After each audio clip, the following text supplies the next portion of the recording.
bisyai'in minal khawf,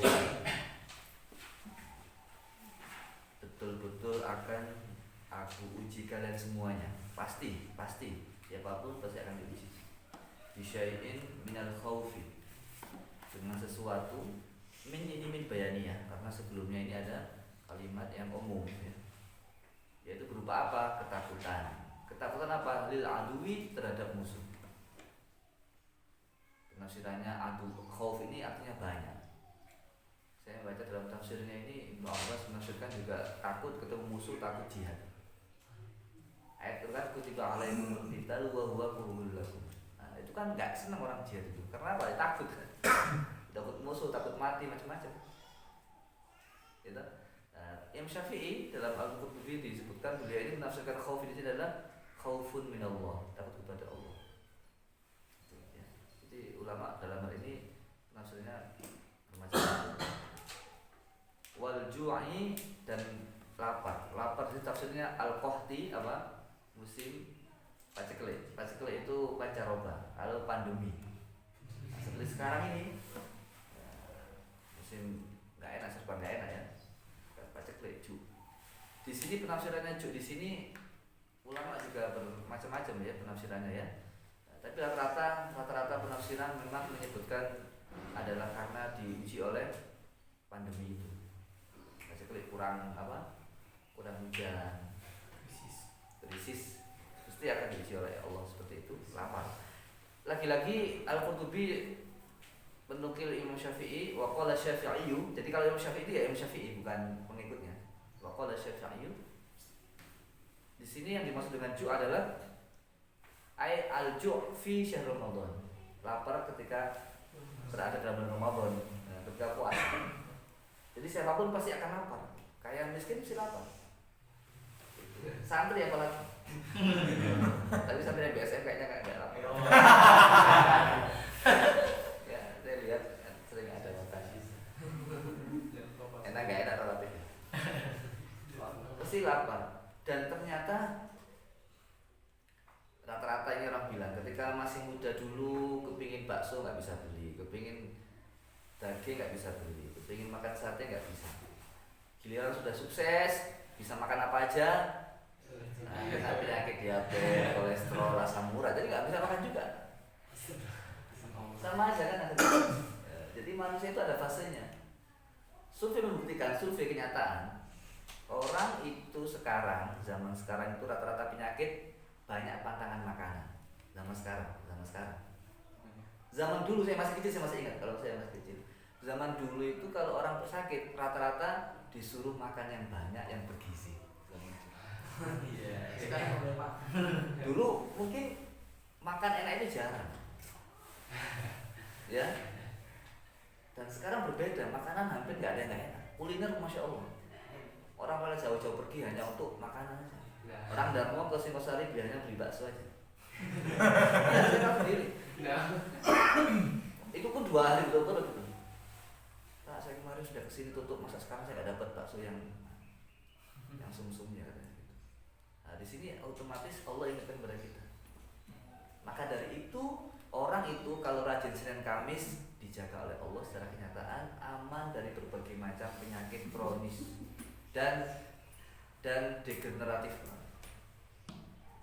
Tapi tetap ini kan teori ya, Allah Maha Kuasa segala-galanya. Tetap ingat ilmu yang kita pelajari tidak untuk menjustifikasi orang lain, untuk kita sendiri. Karena Allah itu Maha Kuasa. Allah dengan mudah langsung jangan penyakit bisa. Banyak itu. Dan juga sama ada orang itu kok penyakitan aja, padahal dia itu sudah menjaga konsumsi makannya. Macam-macam banyak orang itu. Allah ada apalagi yang penyakit asam lambung itu juga. Tapi teman saya asam lambung sembuh dengan Senin Kamis. Kalau buat puasa enak, maka kalian di sini dilatih untuk puasa Senin Kamis supaya menjadi terbiasa. Survei membuktikan, cek orang yang rajin Senin Kamis hidupnya tidak ada yang susah menderita, tidak ada yang terluka-luka, tidak ada, satu pun tidak ada. Saya punya teman banyak, saya amati yang rajin Senin Kamis itu. Nggak ada yang susah, nggak ada yang susah itu maksudnya relutan gitu ya, susah hidup. Urusan gaji kecil besar itu kan meskipun 600 kalau dia bahagia tercukupi kan gimana? keren, ganteng, gagah, pakai dasi, pakai jas gitu kan gak ada masalah ya. Nah ini beliau ini S2 dan guru di MAN 1 di Ngolo, dan beliau datang dari Suhat, Pondok Suhat Tafsir juga. Habis ini juga insya Allah langsung ajar ya. Kira-kira lagi Senin Kamis itu saya udah survei teman-teman saya ya, Senin Kamis rata-rata sehat badannya. Namun sekarang dilatih, kalau nggak bisa ya gimana lagi, beda-beda orang. Kalau sakit nggak bisa, lemes ya pada manusia berbeda-beda. Ada yang mengatakan juga tahajud itu orang yang ini yang ngomong dokter ya, orang yang tahajud juga sudah membuktikan dia aman dari penyakit kanker. Kalau tidak ingat saya penyakit jantung. Tapi saya juga lihat ada ulama itu rajin tahajud di jantung juga. Saya nggak tahu apa. Allah alam. Ingat itu ilmu ini tidak untuk menjustifikasi orang lain, tapi untuk diri sendiri. Orang yang tahajud itu tidak akan punya penyakit yang kronis secara medis saja, secara medis. Tapi kalau non medis itu beda lagi. Maksudnya kan ada medis, non medis itu jadi masalah. Ya segitu. Ya.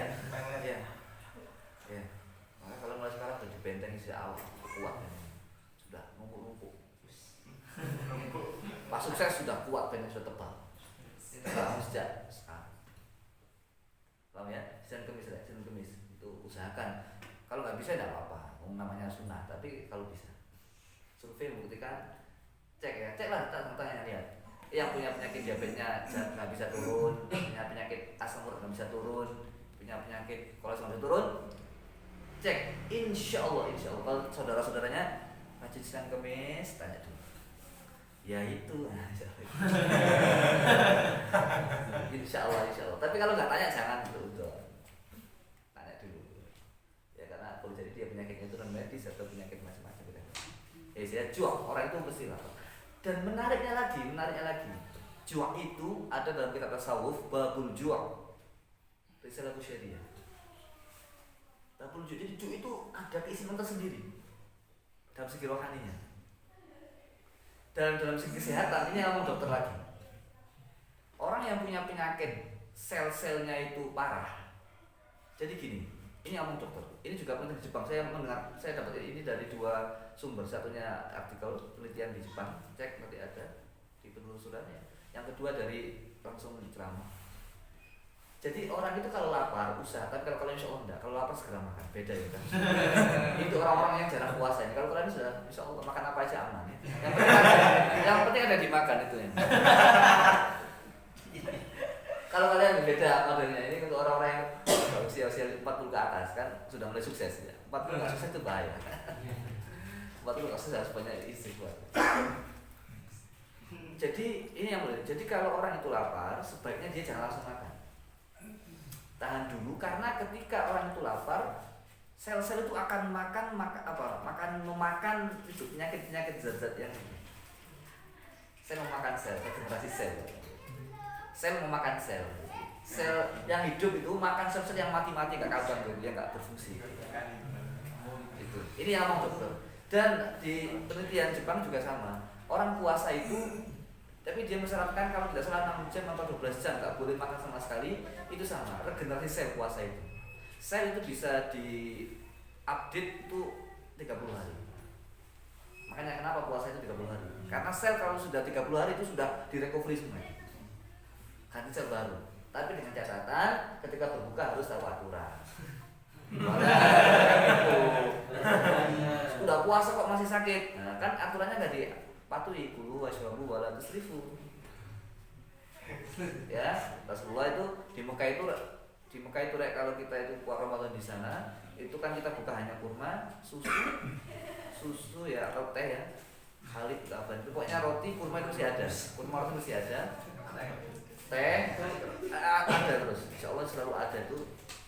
Tapi kan tergantung orangnya kan. Misalnya itu kan satu gelaran itu punya satu orang, jadi punya banyak orang, bukan satu orang. Jadi masing-masing orang. Syekh Maliki setiap hari punya majelis futur bersama. yang pesantrennya disuruh ke Haram untuk beber plastik ngasih orang butuh iftar ya. Itu sampai terawih jam 9:30 kuat itu masih sehat karena dimakan bermutu sedikit tapi berbobot kurma. Ada yang mengatakan setiap hari kalau kita itu sering lemes ya, yang dimakan nggak ada nggak mama ya, udah hemat kurma 3 kali sehari, 3 kali kurma satu hari itu sudah ada zat zinknya, apa zat besinya sudah kuat.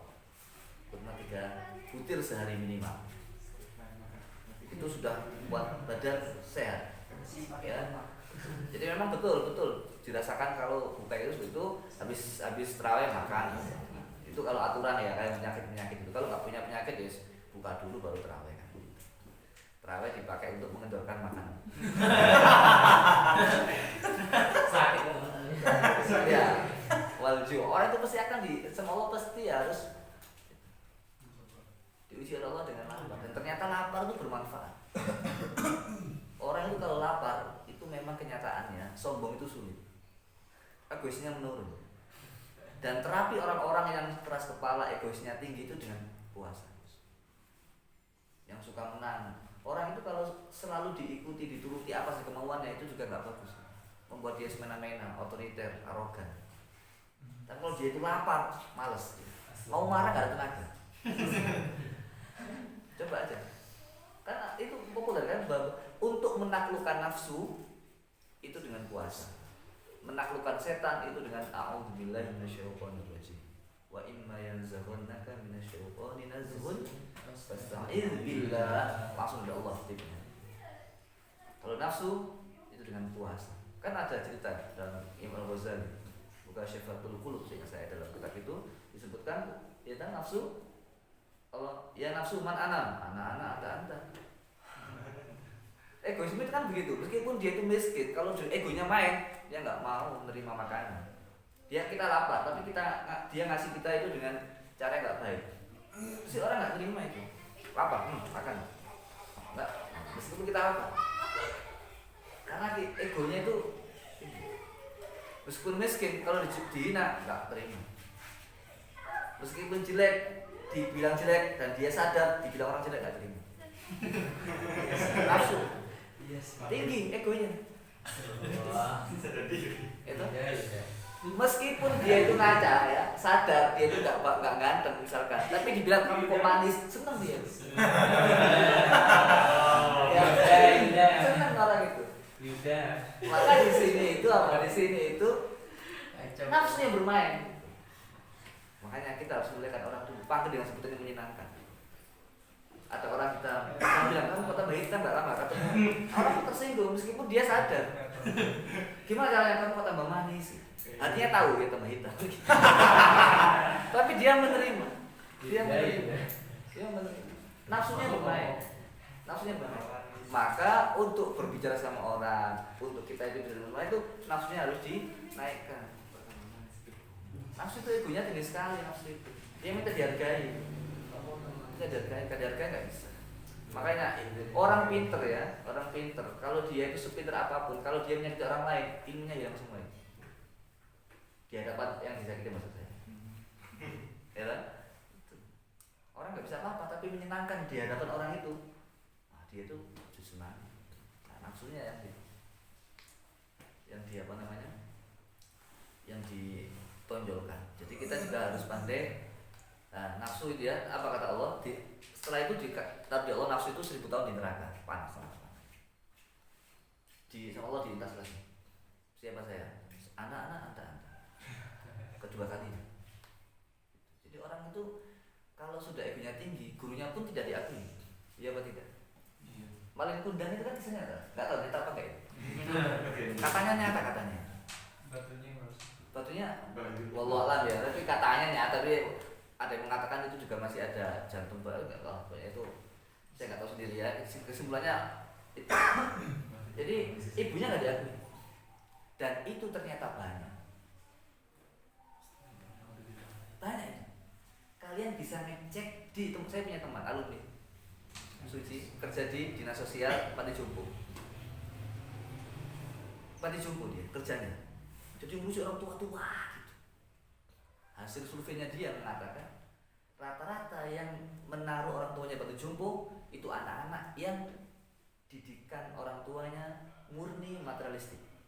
Dan orang tuanya ngaku ini karena saya didik dan saya orientasi anak saya adalah dunia. Ini orang yang ngurusi panti jompo Surabaya. Bahkan dalam sudah terkenal di medsos itu, artinya sekarang di medsos ya. Itu ada orang tua itu ibunya ditaruh gitu aja. Dan nggak pernah disambangi sama sekali. Itu karena didikannya tidak dunia oriented.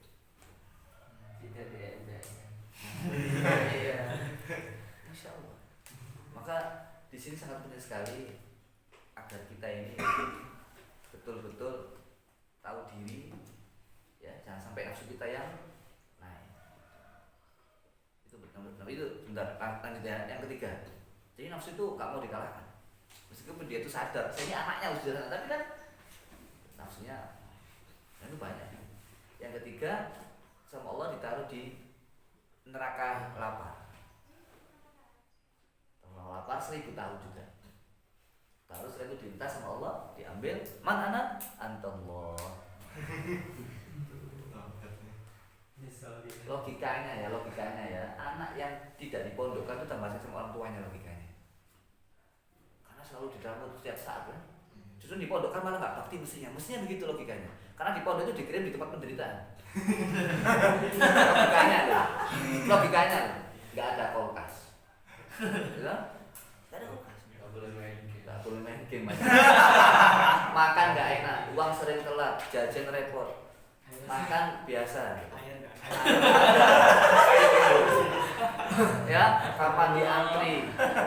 Kurang apa loh? Penderitaan kita itu sudah lengkap. Mestinya kan tidak ketemu orang tua setiap saat, tidak diambilkan nasi setiap saat sama orang tua. Tapi justru kayaknya survei 90% mungkin ya, atau 99% itu justru yang bak sama orang tua itu yang ada di pesantren. Karena dia sudah dilatih untuk menderita itu, nafsunya sudah dipuskan, tekan nafsunya itu. Antri sama guru hormat, cium tangan, gitu, nggak cium tangan, hukum, azir. Ya betul tidak? Itu terpaksa, tapi lama-lama dia menjadi terbiasa. Ingat kaidah, manusia dibentuk karena biasa. Manusia bisa karena biasa dan manusia terbentuk karena biasa. Dan biasa itu yang membentuk siapa? Manusia. Manusia itu terbentuk karena biasa. Kalau biasa kita nggak enak. Biasa ngaji nggak enak pasti itu. Buktikan aja. Biasa nggak enak. Biasa minum teh pagi nggak minum teh nggak enak. Iya. Biasa ngopi nggak enak. Biasa campur nggak enak. Biasa ke kafe nggak enak. Survei itu. Karena dia biasa. Orang kalau nggak ngerokok nggak enak kalau sudah biasa. Tapi biasa itu yang bentuk siapa? Manusia dibentuk oleh biasa dan biasa yang membentuk manusia. Sama dengan telur sama ayam duluan mana? Kalau ini beda. Terus awalnya kan telur sama ayam duluan mana? Manusia duluan mana beda mas? Duluan manusia. Jadi kita yang bentuk biasa, kebiasaan baru nanti biasa membentuk kita. Paksakan dulu setiap hari wiritan. Nanti kalau sudah masuk betul, nggak betul kan? Tapi dari hati. Orang-orang kan dari hati, nggak ada yang maksa kan? Mana ada orang-orang dipaksa, nggak ada. Maka dia terbiasa dan dia menikmatinya sehingga dia selalu rokokan.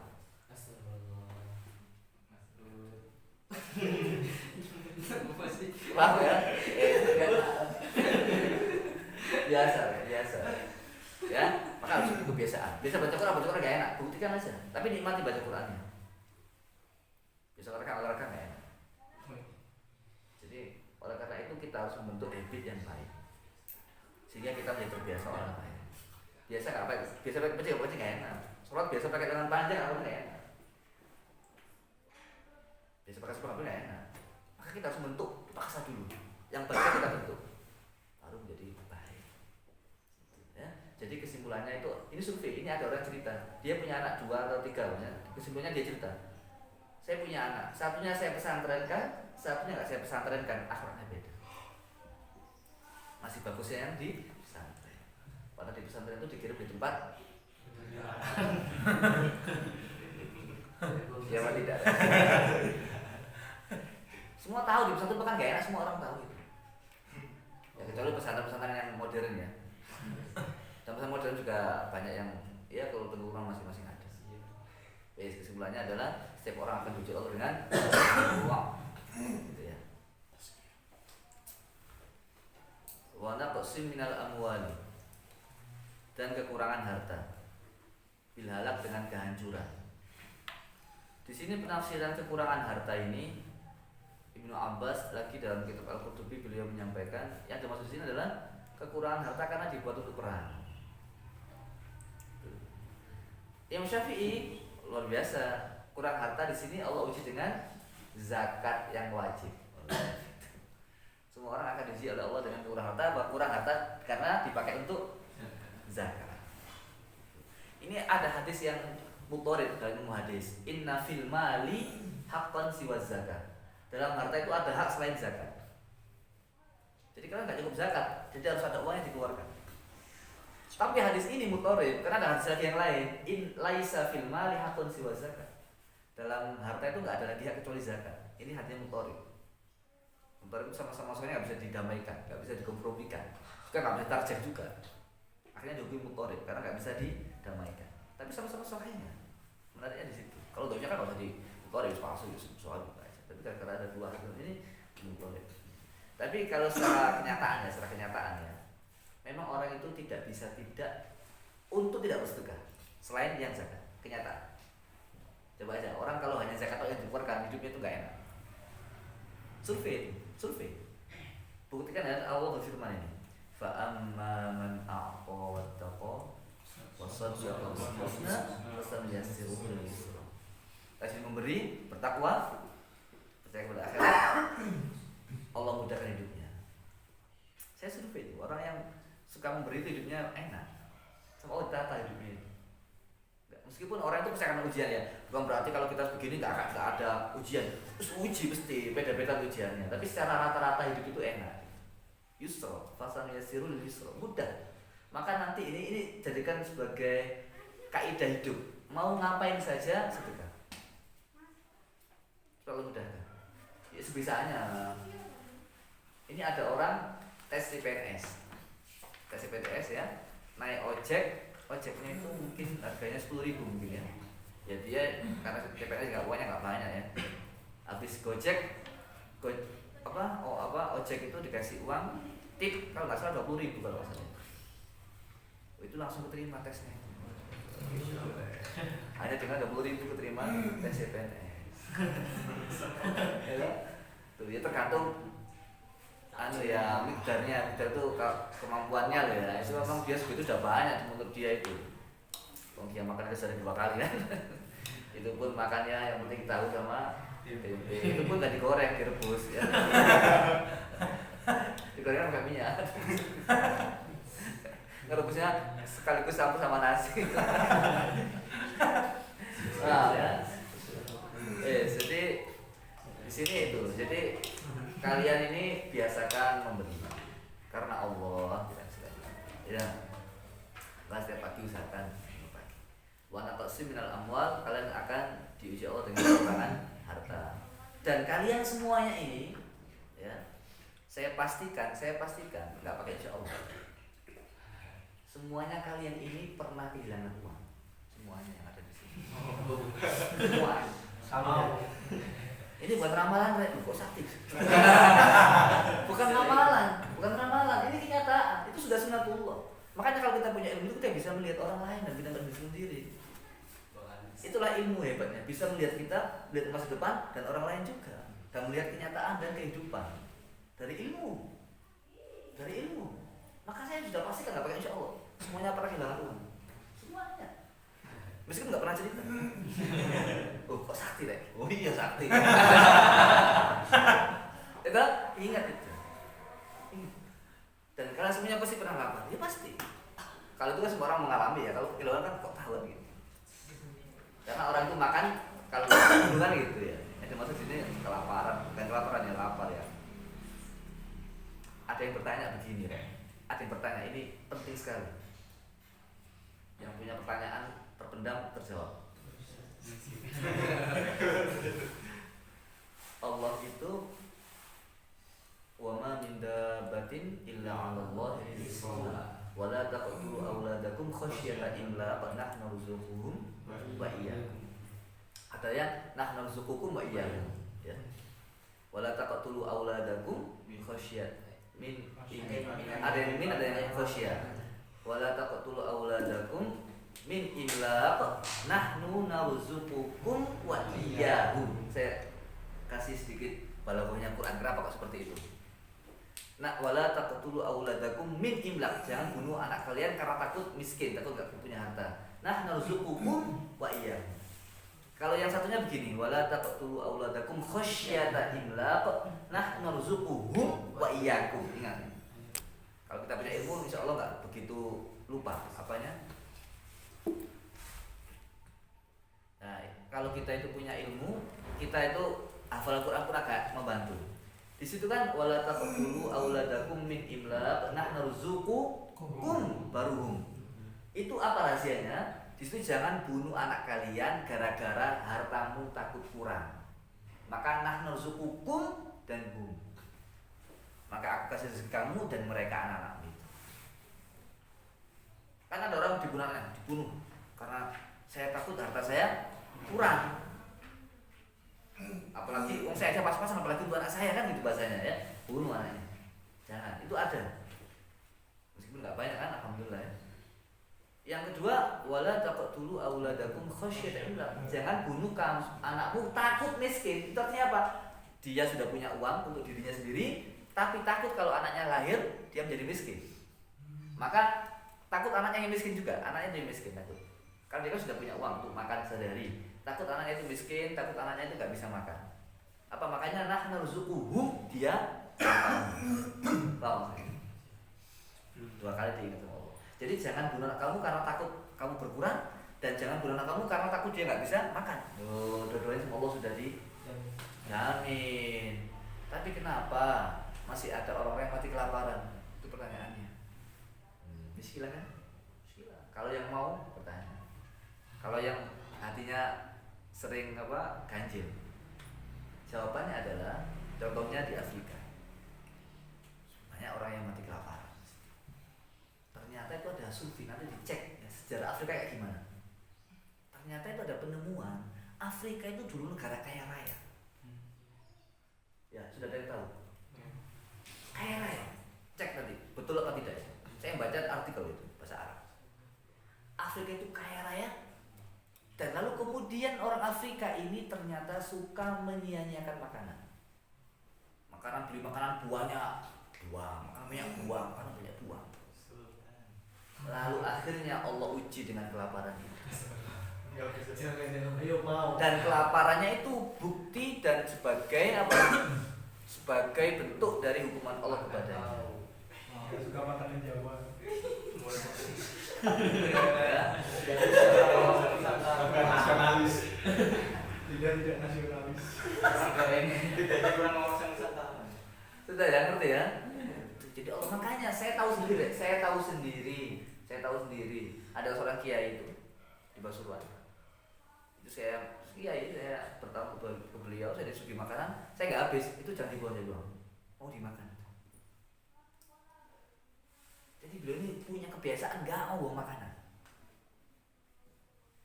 Lalu kemudian ada muskilah lagi di situ. Apa muskilahnya? Gimana kalau makanan itu lebih dan kita sudah nggak habis, nggak kuat, kita beli itu memang logika kita habis, tapi kenapa nggak habis gimana? Kan nggak mungkin kita makan berlebihan juga dosa. Yang punya penyakit diabetes kalau panutan dia sakit, yang punya asam urat kalau beli kikil sisa dipaksakan masuk juga sakit dia kan? Itu doror kan itu kan? Dimakan doror, dibiarkan doror kan begitu. Idza ta'aradat mafsadatani ru'ya ketika dia kopi doror kan gitu. Nah itu gimana yang paling akhaf dorornya? Ini masalah juga. Akhafnya itu kalau kita makan kita sakit. Dan ternyata itu maslahatul abdan muqaddamatun ala maslahatil adyan. Itu ada kaidah seperti itu. Maslahatnya tubuh itu lebih utama daripada maslahatnya agama. Karena agama nggak bisa hidup kalau nggak ada tubuh yang melaksanakannya. kan dan agama itu dibentuk, dibuat, dipakai untuk kemaslahatan manusia. Bahkan jihad pun sama, jihad itu sama. Sekarang lagi. Gimana akhirnya begini. Ini penting ini. Kita buang ya, niat satu, aku dororen. Yang kedua, ngasih makan sel-sel bakteri. Ngasih makan jamur-jamur. Itu niat. Kita kasih makan jamur-jamur. Itu niat. Maka jangan suka membuang makanan, jangan suka menyanyikan makanan, jangan suka menghina makanan.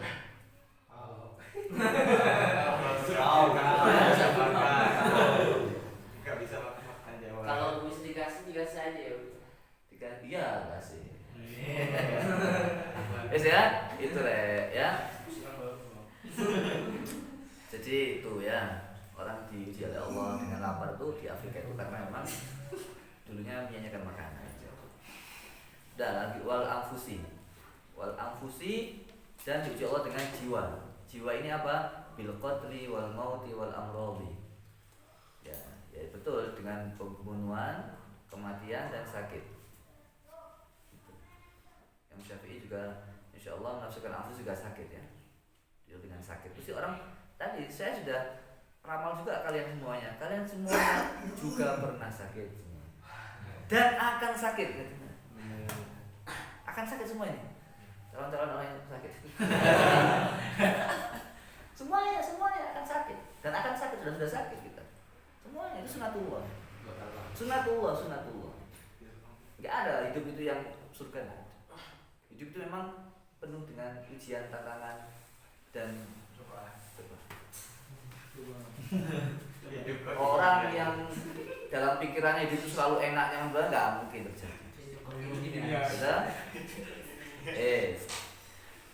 Dalam Nataila gimana? Nataila bilang la tastaghrib uqu'al aqdar ma dumta fi hadhihi dar. Jangan kaget dengan terjadinya akdar. Akdar itu keruh itu apa? Hal yang gak mengenakan, yang mengganggu kehidupan kita. Enak makan, misalnya diganggu apa? Atau enak makan ada macam-macam lah. Enak makan piring jatuh. Macam-macam lah. Pokoknya gak ada yang sempurna. Gak ada yang sempurna. Saya punya laptop kena virus, kena laptop loadingnya lama, kena laptop gak ada sinyalnya. Pokoknya ada.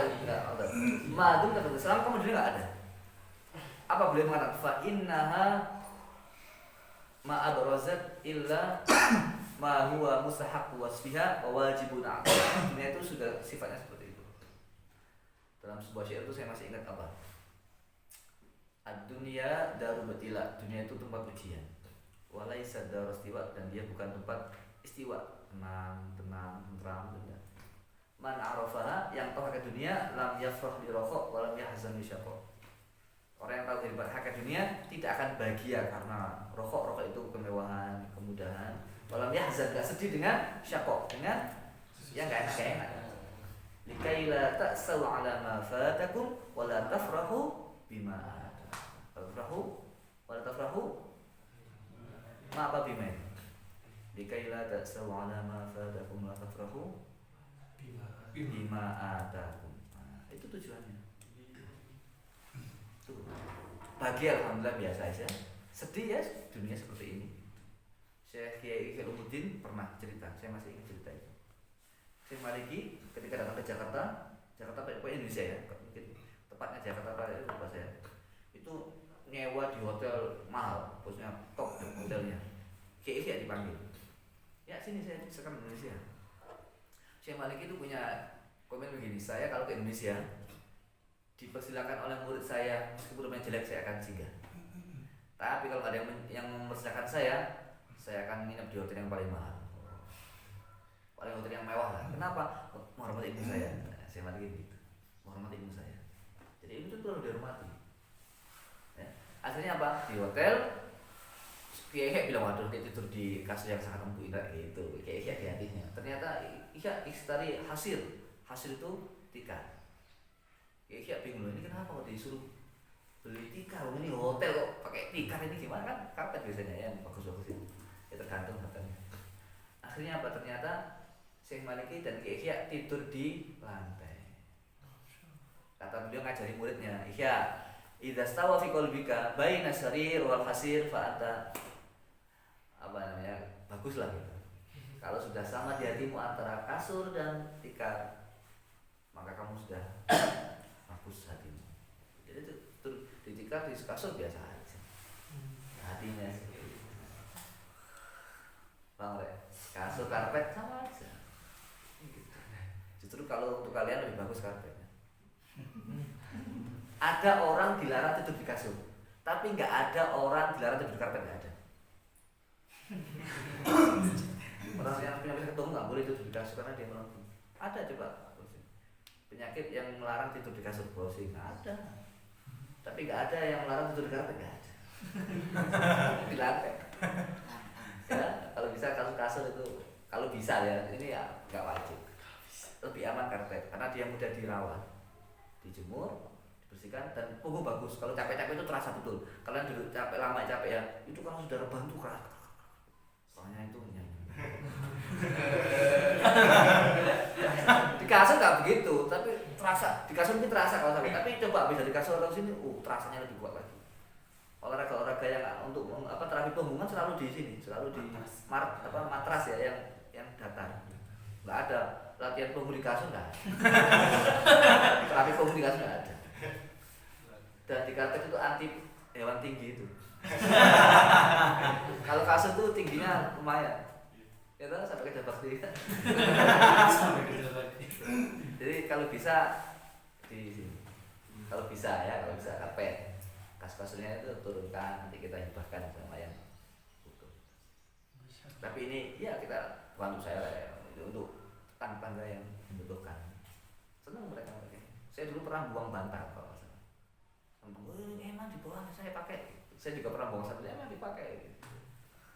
Jadi alhamdulillah saya kalau tetangga senang ya. Ingat ini dulu saya pakai. Ini ya, nggak apa-apa juga. Udah. Lanjut lagi. Jadi dunia itu cuma seperti itu. Tidak mungkin orang itu tidak akan diuji Allah. Semuanya akan diuji. Jadi mahasiswa ujiannya tugas banyak. Jadi dosen sama ujiannya apa? Ngasih tugas mikir. Yang dikasih tugas nggak mengerjakan itu orang. Sama aja ujiannya itu. Kalau kalian sekarang buat buku makalah kan tipis-tipis kan, dosen ngajar buat buku buat jurnal malah lebih aman. Sekarang jurnal kan penelitian semua kan basicnya. Kalau kan buat makalah nggak pakai penelitian, yang penting pokoknya rapi sesuai. Jadi sekarang dosen buat jurnal, buat buku coba. Lebih sulit lagi sama ujian akan selalu meningkat. Kalau kalian sekarang urus segera sendiri, besok urus orang lain. Kalau dulu kalian sekarang ini susah, aku kalah aja. Kalau nggak bisa enak ngaji saya ini apa, kok bisa cepat hafal. Besok yang dipikir orang lain ini kenapa nggak bisa, ini kenapa nggak ada, ini kenapa? Kan nggak satu lupa ya ini. Oh ya, sedikit lagi. Oh ini. Wasamarati dan wasamarati ini apa? Buah-buahan. Bil jawaih. Ya, ailinah tabirakum supaya kalian ini supaya kami menguji kalian semuanya. Fanazuru jawaih nanti apa? Tak pikir ini hawais ini, bukan hawais ya. Ini jawaih. Atau coba ada yang buka kamu sini artinya apa? Jawa. Hawais ya. Oh ini keliru ini makanya. Hawais ya. Temen lagi Jawa ini. Di alam. Oh yang benar hawais. Hawais yang benar. Hawais. Iya, Jawa ini apa artinya? Hawais yang benar hawais. Ini Jawa ini. Ini Jawa. Hawais yang benar. Secara arti hawais. Coba artinya apa? Jawa ada nggak artinya? Ini Jawa di sini. Nanti artinya ada nggak Jawa Ini ini? kita mulai. Itu ada yang hawais soalnya. Kalau hawais ini kalau saya Nija. cocok ya dengan kebutuhan-kebutuhan.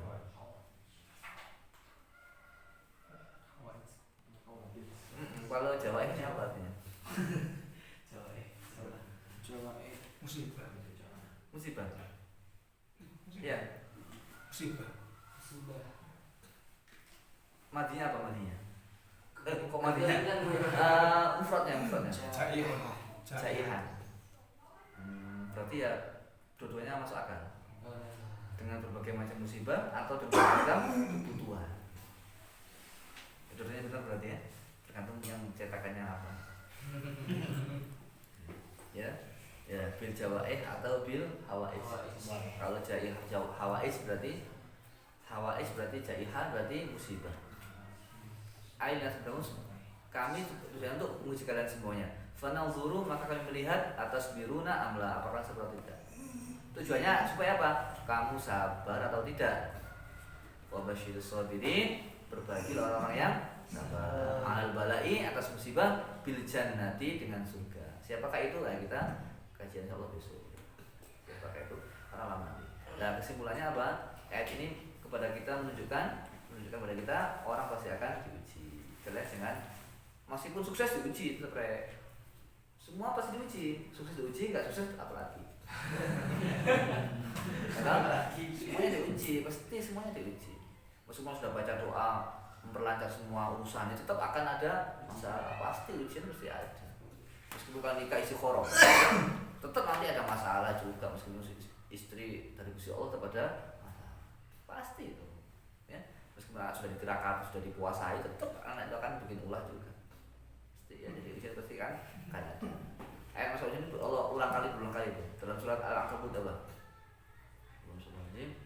Ahasiban nasu ayyutraku ayyaqulu amanna wa hum la yuftanun wa laqad fatanna alladhina min qablihim fala ya'lamanna Allahu alladhina sadaqu wa la ya'lamanna al-kadhibin. Apa mereka dibiarkan ucap aku beriman lalu diuji? Saya mau untuk kuat tekad saya mencari ilmu, hafalin Quran. Serius, masuk pondok, air gak ada. Fala ya'lamanallahu alladziina shadaqu. Yang jujur siapa, yang benar-benar sidq ya Pak. Benar-benar ingin belajar siapa? Yang bohong aja sekedar siapa? Suci. Saya mau dakwah fisabilillah, meramaikan masjid. Begitu masuk masjid, masa dengan takmir. Capek kan? Tahu kan? Saya ramaikan masjid. Jangan sampai azan 1 menit terlambat azan. Begitu azan rutin, orang lain ini kok selalu azan terus. Kayak masih sendiri aja setiap hari azan. Gitu akhirnya. Mau tahunya? Fala'lamanallah. Akhirnya Allah mau tahu. Banyak loh. Ini kisah nyata. Ada santri meramaikan masjid lalu disuruh rapat. Ngapain saya dibela-bela kayak gitu aja? Berarti di hatinya itu ada tamak itu. Ngapain saya dibela-belain masjid? Ya gitu-gitu aja. Loh ini kan berarti dia itu berharap dari masjid sesuatu. Ngapain saya khidmat-khidmat ya menunggu tok. Nah ini dia. Habis mondok diuji Allah itu ujian itu. Makanya semakin idhamul darajah, idhamul jaza ma'a idhamil bala. Semakin tinggi bala, semakin tinggi pahala. Terakhir, ini yang banyak salah paham. Allah Rasulullah kan bersabda ya, ad-dunya ini banyak yang tidak paham, banyak bukan enggak semuanya. Ad-dunya sijnul mu'min wa jannatul kafir. Dunia itu adalah penjaranya orang mukmin dan penjaranya orang kafir. Orang kafir enggak beriman kaya wajar, orang miskin susah. Ya. Tapi kenyataannya ini juga sering dipakai. Ada yang bertanya itu, saya pernah datang ke ini. Kenapa orang kafir kok kaya, orang miskin, orang muslim kok sering miskin? Enggak selalu ya di Saudi kaya-kaya. Yang nggak tahu di Indonesia juga banyak kaya-kaya. Haji sampai antri berapa puluh tahun itu. Itu umroh itu yang paling banyak boleh jadi Indonesia, boleh jadi nggak tahu ya. Umroh itu kan luar biasa ya. Hajinya itu sampai 10 tahun, itu 20 itu kan. 20 tahun ya. 25 loh, 25 tahun. Itu kan banyak orang kaya sini kan ya. Ya, cuma banyak yang tanya saya pernah kenapa orang kafir kok rata-rata kaya ya? Yang dia lihat saja sebenarnya itu. Tapi itu juga ada betulnya dalam surah Al-Baqarah apa? Zuyyina lil ladzina kafaru hayatud dunya wa yaskharuna minal ladzina amanu. Jadi orang kafir itu dikasih Allah dunia dan mereka menghina orang-orang beriman. Yaskharuna memandang remeh Islam itu apa? Maka kalau kita pakai santri itu kita harus terhormat. Jangan sampai merendahkan atribut kita. Ini juga benar. Rata-rata yang begitu. Bahkan falatu Innama yuridullahu liyu'adzibahum biha fid dunya, ada yang fid dunya wa tazhaqa anfusuhum wa hum kafirun. Atau bahasa. Nah, penafsirnya gimana? Gimana kalau ada orang mukmin kaya raya, orang kafir miskin sekali? Nah, itu gimana penafsirannya? Itu penafsirannya adalah bisa dilihat dalam kitab Faidul Qadir yang disusun Al-Munawi. Itu Ibnu Hajar ketika jadi qadhi, jadi pejabat, itu lewat dengan pakaian yang sangat bagus, pakaian yang mewah, yang bagus. Juga kaukab azim, kaukab itu apa? Rombongan patwal itu yang mungkin ya, patwal ya. Langsung ada orang Yahudi. Orang Yahudi ini orang yang susah miskin orangnya. Dia penjual zait itu minyak zaitun lah, zait itulah. Dan pakaiannya itu jelek karena sudah kecipratan minyak itu. Dia dengan beraninya langsung memegang kudanya Syekh Imam Ibnu Hajar itu. Hei Ibnu Hajar, kamu ini kok nggak melaksanakan hadis Nabi? Hadis Nabi Nabi mengatakan apa? Ad-dunya sijnul mu'min Sahih Muslim berbeda. Apa kata Ibnu Hajar? Begini tafsirnya itu, jangan salah paham. Dunia itu ibarat bagi orang mukmin itu kayak penjara. Karena apa? Dibandingkan dengan nikmat Allah di surga. Dibandingkan dengan surga, dunia itu gak ada apa-apanya. Naik mobil Alphard Mercy, paling mahal apa lagi namanya, Land Cruiser apa? Silakan sering dinaiki, lama-lama ambien itu. Lama di mobil gak ambil das. Ayo coba. Saya punya teman, dia naik Alphard seneng nyopir dari Gresik ke Bali, langsung demam, langsung menggigil gerges. Kebanyakan nyopir Alphard itu. Karena seneng kan, mobil bagus, nyopir Gresik sampai Bali, langsung gerges dan panas di hotel itu. Sebab mobil itu gak ada yang sempurna. Jadi dibandingkan dengan surga gak ada apa-apanya dunia itu. Dan kalian orang kafir, meskipun kamu dalam bergelimang harta, ya punya kamar 100, punya rumah 100 kamar, ya membantu. Hotel yang mewah misalkan, itu gak ada apa-apanya kenikmatanmu dibandingkan dengan kenikmatan surga. Maka bagi kamu dunia itu surga. Karena di akhirat kamu akan dipenjara sama Allah. Dan di akhirat kamu akan penderitaan yang sangat. Oh gitu. Itu tafsirnya. Akhirnya apa? Fa aslamal Yahudi. Orang dia akhirnya masuk Islam. Jadi artinya apa? Ilmu yang baik, ilmu yang benar, pemahaman hadis yang benar bisa membuat orang keliru sampai dia belajar dan bisa membuat orang lain masuk Islam. Nah, jadi jangan sampai ilmu kita salah atau kita nggak punya ilmu, kita nggak belajar.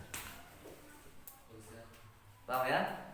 Sekarang kita ikut mazhab yang jadi mukmin yang cukup ya. Sekarang sudah nggak zamannya lagi. Kalau kita jadi orang yang nggak punya ya, pakaian kita juga sudah banyak minyaknya itu yang kita mungkin sabar, kita mungkin kuat, kita ridho, kita ikhlas ya, qanaah, kabeh itu buat.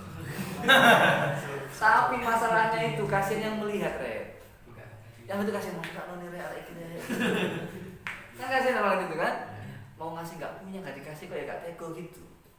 Nah, maka kita minimal harus mandi, bisa sejahtera dan mensejahterakan. Terus niat mulai sekarang. Insya Allah saya mau ditentukan mulai sekarang niat. Ya Allah saya kepingin sejahtera dan mensejahterakan. Wis buktikan aja.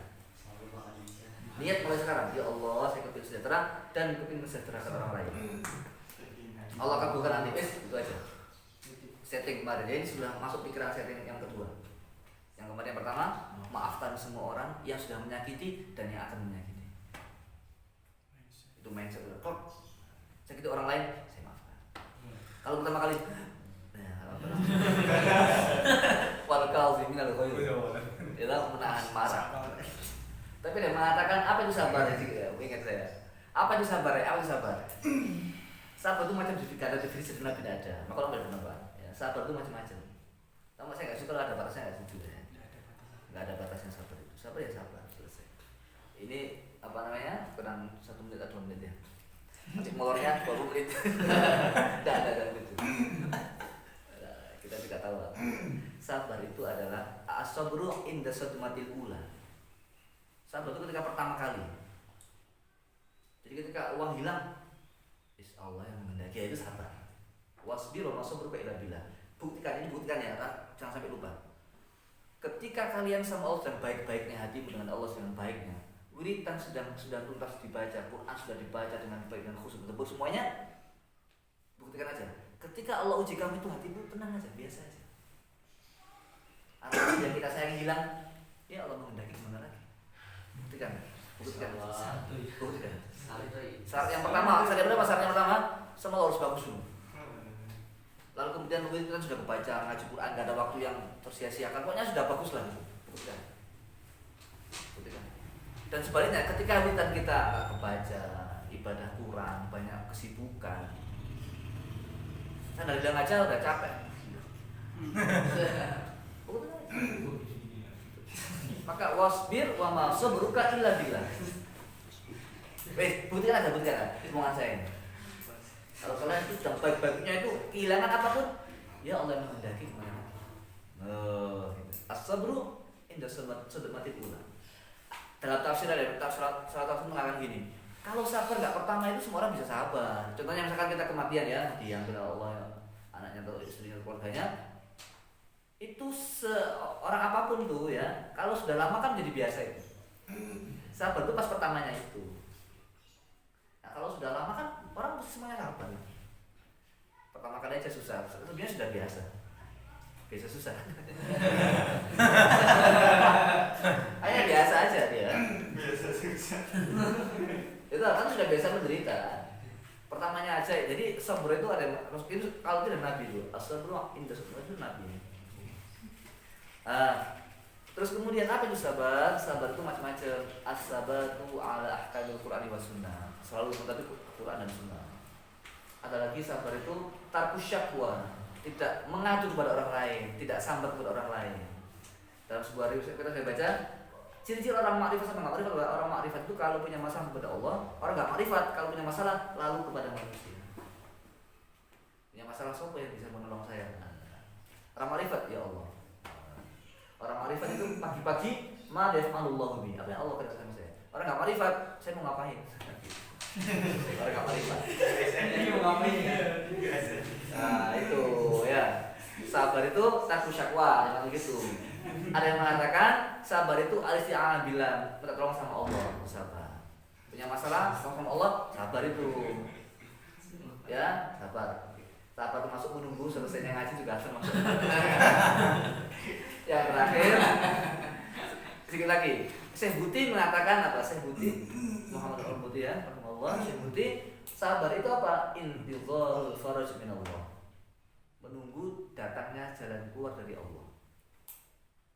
Nggak punya uang, sabar apa? Nunggu sampai Allah ngasih uang. Tapi ya semuanya masuk kan saya kira kan ya, semuanya kan masuk. As-sabru anil maksiyah itu mujahid. Sabar nggak masuk orang mujahid itu. As-sabr anil ta'ah itu namanya abid.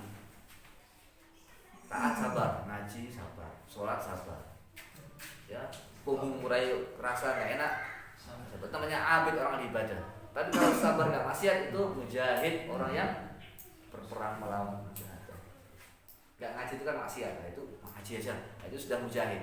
Sudah mujahid, taat sabar. Aduh, mengantuk itu lama sekali. Nah, itu yang mujahid itu abid. Dapat dua-duanya itu. Makanya pondok itu banyak pahala. Makanya ujiannya banyak. Derajatnya tinggi, makanya ujiannya banyak. Siapa tidak? Diuji segala penjuru kan. Semua aspek diuji. Yo mikir, yo fisik. Apalagi ayat subhanallah. Kuliah. Ya itu ya. Yang penting pokoknya kita harus yakin Allah akan menolong kita. In tansurullaha yansurkum. Yakin. Jangan tergesa-gesa. Rasulullah itu dijadikan Allah inna fatahna laka fatham mubina. Rasulullah tak pasti Mekah akan takluk olehmu. Setelah kapan? Setelah 10 tahun. 10 tahun deh. Rasulullah. Rabbana tumis ala amwalihim washdud ala qulubihim. Nabi Musa berdoa, ya Allah hancurkan hartanya Fir'aun. Matikan ya Pak, ala qulubihim. Kapan Allah kabulkan? 40 tahun kalau nggak salah. Nabi Yusuf Ra'aitu ahada asyara kaukaba wasyamsa wal qamara ra'aitu li sajidin, sujud kepada aku, tunduk semua itu. Ternyata apa yang tunduk malah masuk sumur. Kapan? Berapa puluh tahun itu baru menjadi raja. Terbukti mimpinya kapan? Setelah berpuluh tahun kan. Jadi raja, kayu di raja. Setelah apa? Ahada asyara itu kan saudara-saudaranya kan. Itu sujud apa? Tunduk, tak patuh. Gitu. Lama lah. Kalian sekarang belum jadi biasa-biasa, kurang air tapi mimpinya semua tuh kasih bushro. Bushro nanti karena kamu jadi orang top. Gitu kan? Belum cerita akan mimpi, kalian akan mimpi besok itu. Mungkin sekarang orang nggak kereken ya, mungkin sekarang begini-begini biasa ya, makan ya kadang makan kadang enggak gitu ya. Tapi Allah kalau kalian rajin kalian itu kasih Allah bushro biasanya. Kalian mimpinya itu apa? Ceramah di atas gunung kelihatan seluruh dunia. Wahai dunia semuanya. Itu bushro Allah itu. Webinar internasional. Materi. Sana materi. Ya. Internasional. Itu cerita tadi, cerita. Itu sama Allah ya. Boleh jadi seperti itu, akan nyata itu enggak sekarang tapi. Itu Allah kuatkan. Allah akan kuatkan hatinya dengan busyro. Busyro itu kabar gembira. Ya, bersyukurlah buat itu makan biasa-biasa aja, tapi ya rapi ya, harus rapi. Biasa-biasa, nggak usah. Nanti yang penting siapakah yang sukses di pondok? Nanti ketika keluar dari pesantren itu yang menunjukkan sukses pada ketika di pondok. Sukses atau tidak ketika pulang. Oh gitu. Makanya jangan sosok ketika di pondok, harus biasa aja. Saya dulu di pondok ada itu, yang di pondok itu serbannya, jubahnya, kum. Di rumah Andre. Ya bukan betul jelek ya. Orang Syekhuna bilang masih kamu besok jualan ya, jualan bakso atau jualan apa. Ada azan kamu berhenti. Soal itu Syekhuna sama itu sukses tuh di mata Allah, boleh jadi kamu yang baik gitu kan. Ya cuma paling tidak yang dulunya di pondok biasa-biasa itu, ya punya yayasan, punya sekolah. Itu yang paling menentukan. Hambal mana? Apa baik tidaknya kita undur waktu saat jenazah. Maka ketika jenazah itu Imam Hambal yang nyelati ribuan, puluhan ribu atau jutaan. Jadi apa? Mau iduna yang mau jenazah, yang menunjukkan kita benar tidaknya, sahih tidaknya atau kualitas orang itu yang jenazah undur ini. Akhirnya beliau nanti kalau sudah di pondok itu jadi tidaknya itu bukan sekarang, nanti ketika pulang. Kalau pulang, nah itu ya serius tidaknya di pondok. Pondok biasa-biasa aja. Ya, bukan berarti melas-melas ya, jangan. Nah, kita mahasiswa jangan melas-melas ya. Kasihan ya. Tapi hatinya yang diturunkan, bukan performanya. Kalau kemudian menelas yang miring. Jangan, Ren. Kita ngomong aja lah, kau tuh jangan zahiri, jangan niru-niru yang aneh-aneh lah ya. Masing-masing punya argumentasi. Jangan niru yang kopiannya miring itu kiai wali. Kopiannya miring. Ya, jangan niru yang begini. Niru yang rapi begini. Ya. Oh ya, gitu nah. Ya, nampak saja lah gitu. Kalau saya aneh-aneh. Yang gitu yang rapi gitu. Rambutnya. Ya, saya kira demikian ya. Selesai kita doa sama Allah, kita tutup. Rabbana